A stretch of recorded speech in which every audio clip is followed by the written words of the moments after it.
সুপ্রভাত বন্ধুরা, মিষ্টি বলুন ব্লগে আবারও একটি নতুন ব্লগে তোমাদের সকলকে স্বাগত জানাই। আশা করছি তোমরা সকলে খুব ভালো আছো আর আমিও খুব ভালো আছি। আর আজকে যেটা তোমরা দেখতে পাবে সেটা হচ্ছে বুধবারের ভিডিও।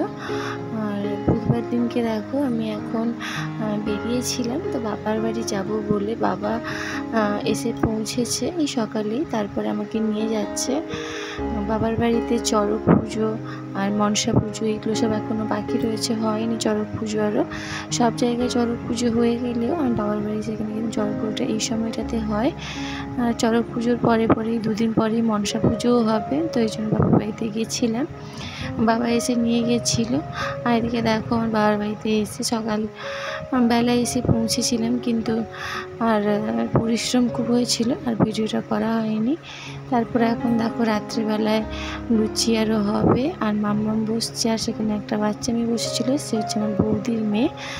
তো সেও বসছিল, দুজনে খেলছিল। আর এদিকে লুচি রান্না হচ্ছে, আর আমার দিদি লুচিগুলো সব বেলে দিচ্ছে, তারপরে আমি ওইগুলো ভেজে নেব সবগুলো।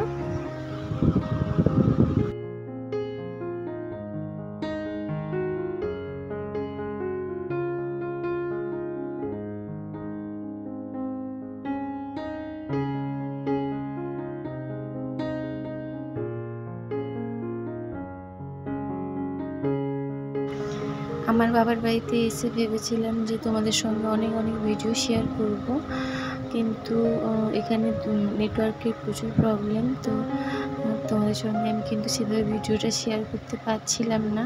ওই কয়েকটা ভিডিও ক্লিপ তুলে রেখেছিলাম, তো ওইগুলো আমি চেষ্টা করছিলাম তোমাদের সঙ্গে শেয়ার করার। 2-3 দিন হয়ে গেল তোমাদের কাছে আমি ভিডিও দিতে পারছিলাম না, আর আমি চেষ্টা করছি ভিডিও দেওয়ার।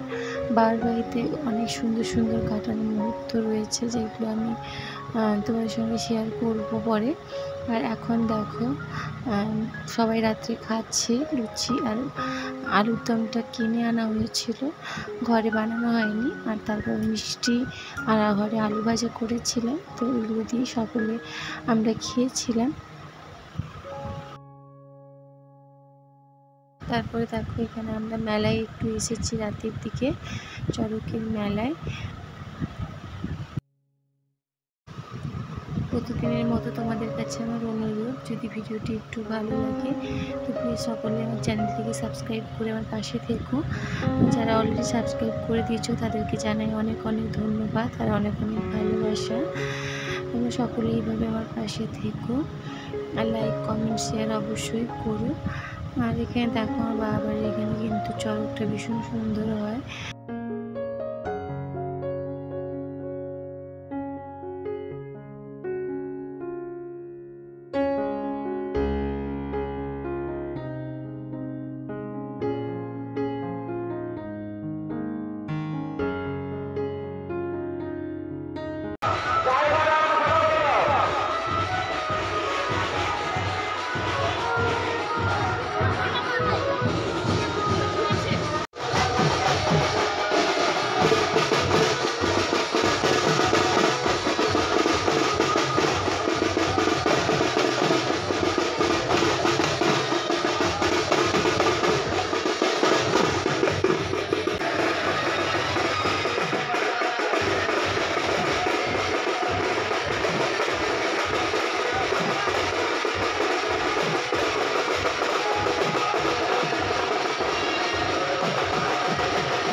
তোমাদের সঙ্গে চড়কের কিছু অংশ তোমাদের সঙ্গে শেয়ার করলাম।